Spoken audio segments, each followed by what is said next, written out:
I have friends who love serif fonts on everything, even on their Android phones. I also have friends who shoot the serif because they love sans serif better. There are also the kooky ones who prefer font faces such as Comic Sans or Choco Cookie. And then there are the select few who want to make their Androids look like wedding invitations.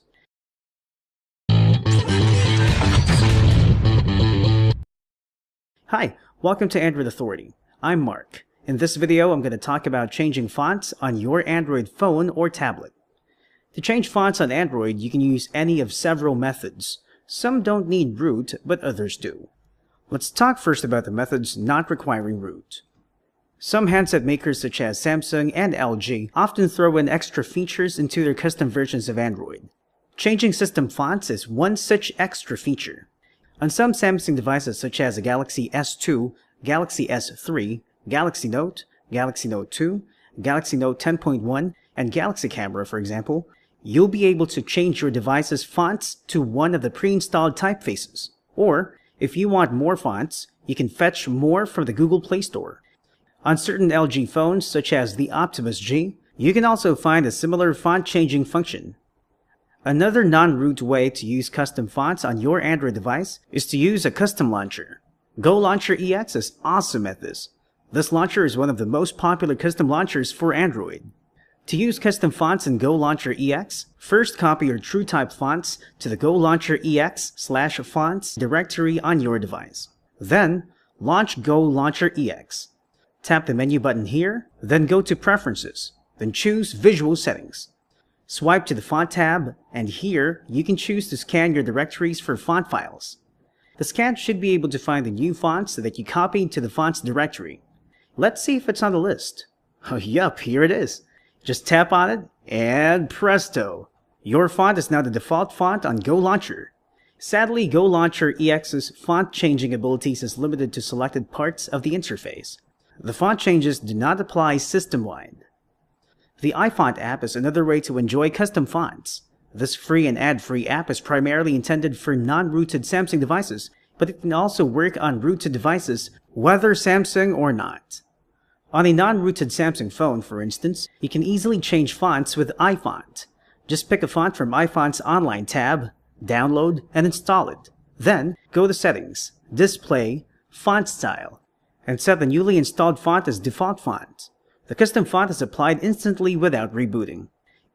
Things get more interesting with the methods for rooted devices. As always, be very careful when playing with a rooted device.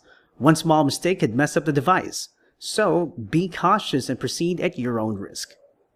If you want to use an app to change fonts on your rooted device, I suggest either Font Installer or iFont. Both apps are free.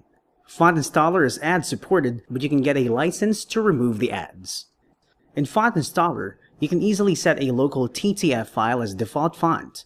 Just copy or save the TTF file to your device.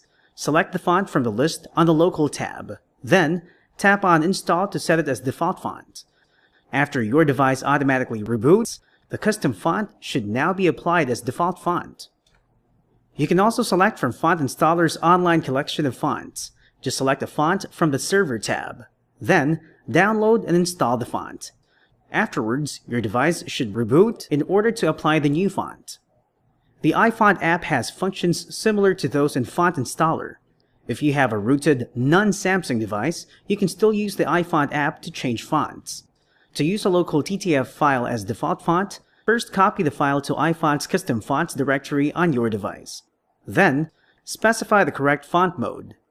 If you have a rooted non-Samsung device, choose System Mode. If you have a rooted Samsung device, choose Samsung Mode. Then, just choose your font from the Custom tab and set it as default font. Depending on the mode you've set, your device will either apply the new font right away or reboot to apply the new font. Or, if you want to use a font from iFont's online catalog, just go to the Online tab, tap on the font you want to use, tap the Set button, and allow your device to apply the new font.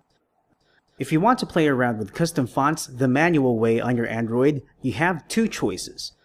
To use the Android Debug Bridge, or ADB, or to use a File Manager app. ADB requires a computer and some knowledge of the command line. If you're up for it, see this video's companion article on AndroidAuthority.com for more info. Using a file manager app is much easier.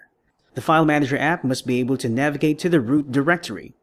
In this example, I'll use my favorite file manager, ES File Explorer, but you can choose any file manager app that you want.